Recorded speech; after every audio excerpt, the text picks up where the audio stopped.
In this video, I'll be talking to Matt Wilson. Matt currently works as a senior product manager at GitLab. Hi, Matt. Thank you for joining us and helping us out today. Could you tell me a little bit about yourself? Yeah, thanks, Liam.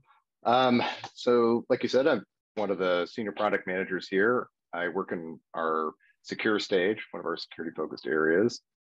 Been with GitLab for about 2 years, and we'd say product management a little over 10 years, and the technology industry for close to 20 at this point. Awesome. And so can you share with us a little bit about your neurodiversity, maybe diagnosis and things like that, and how it's kind of presented itself at work? Absolutely. So I'll say I'll break it down into formal and informal, which is something actually that GitLab has taught me is fairly common. People sort of realize that they've got other things that are probably co-occurring. So I've dealt with major depressive disorder since I was in my teens. I think it just wasn't actually diagnosed early on. And I was diagnosed in my early 20s with ADHD. Specifically, I have the inattentive side, so not as much the hyperactive motor side of it as much. I have suspected for a long time and have fairly good evidence that I would be what you would consider in the US at least a level 1 or high functioning autism spectrum disorder, as well as definitely have social anxiety and to a lesser extent a generalized anxiety disorder. So kind of all the things in there. Yeah. And in terms of kind of coming to that realization that you had these things, how did it kind of affect your life, and how did you approach work about it, if you did, or how do you get accommodations for your kind of everyday work life? So for the longest time, I don't think I've ever really thought about it as something that work would accommodate. That's probably something that has made certain situations a lot more difficult for me.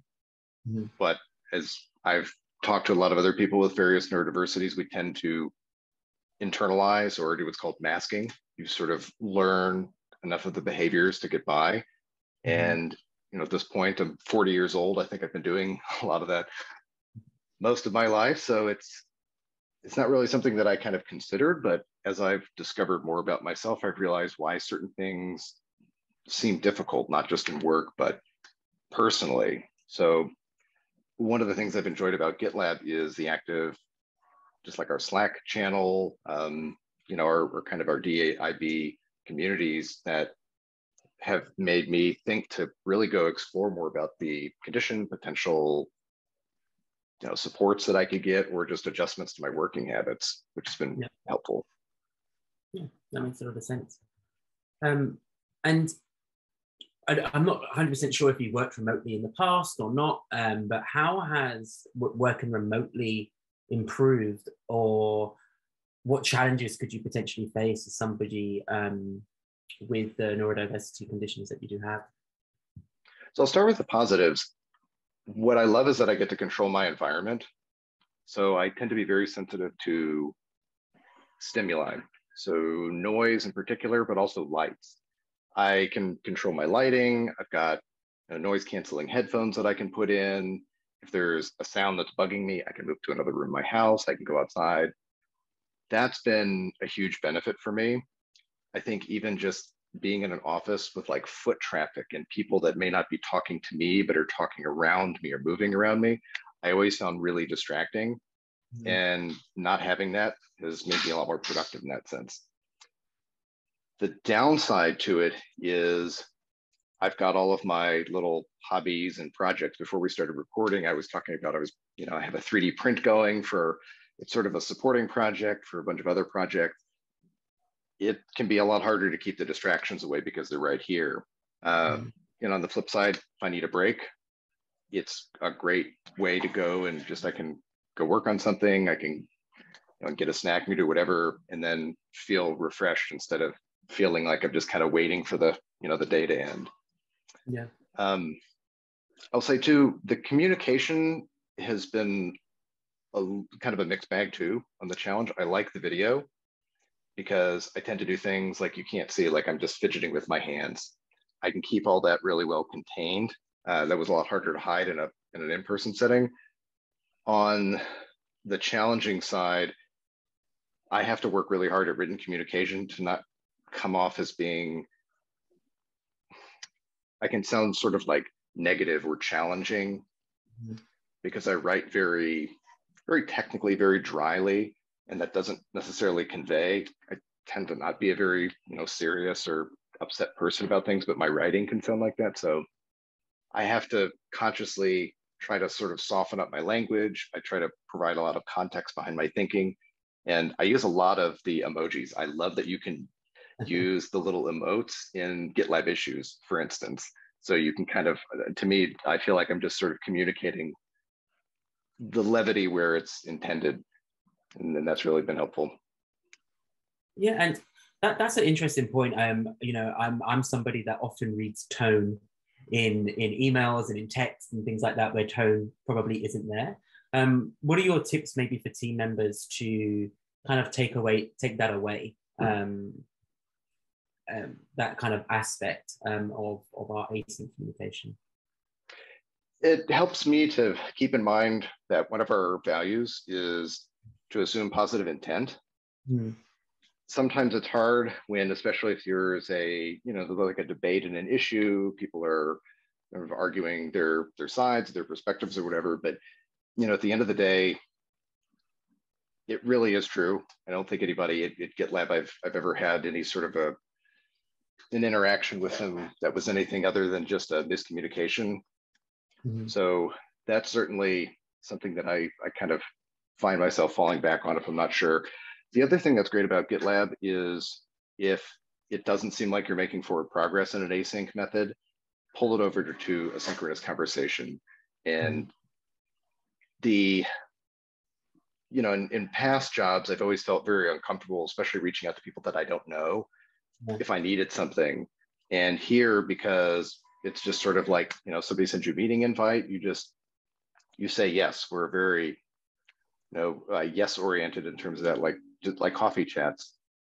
Throw a coffee chat on somebody's calendar, have a quick little meeting about whatever it is. And those have always gone really, really well for me. So I think our methods of sort of changing communication are really helpful.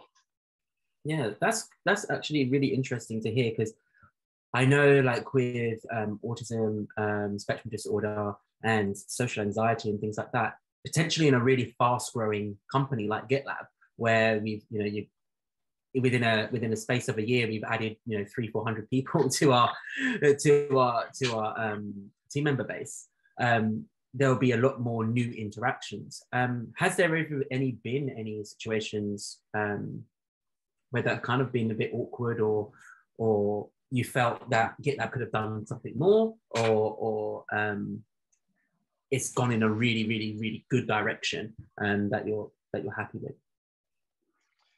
I think the only thing that I sometimes still struggle with, and I think this is a challenge in general, is it's hard to have large group, like social interactions over Zoom. It's one thing if you're presenting to a group of 20 other people, because there's sort of an established speaker and attendee dynamic. If you put 20 people on a Zoom chat together and it's open-ended, I think that kind of leads to a lot more awkwardness, because sometimes you don't know when to jump in, or maybe the conversation reached a conclusion and you don't know who's going to pick up the next thread, right?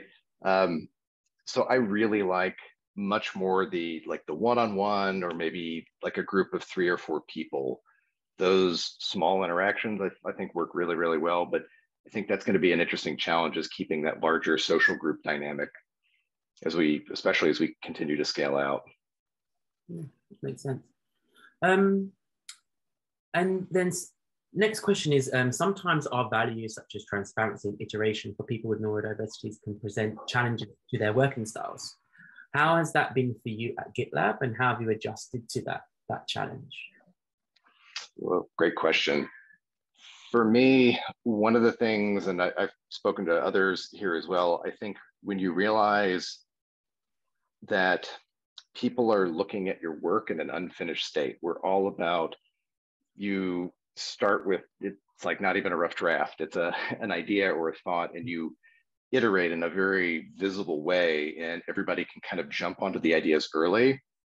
That can be very jarring when you're used to kind of going off, making a complete polished finished product that you've probably agonized over for days and you've revised 30 times, and then you kind of, you present it to somebody.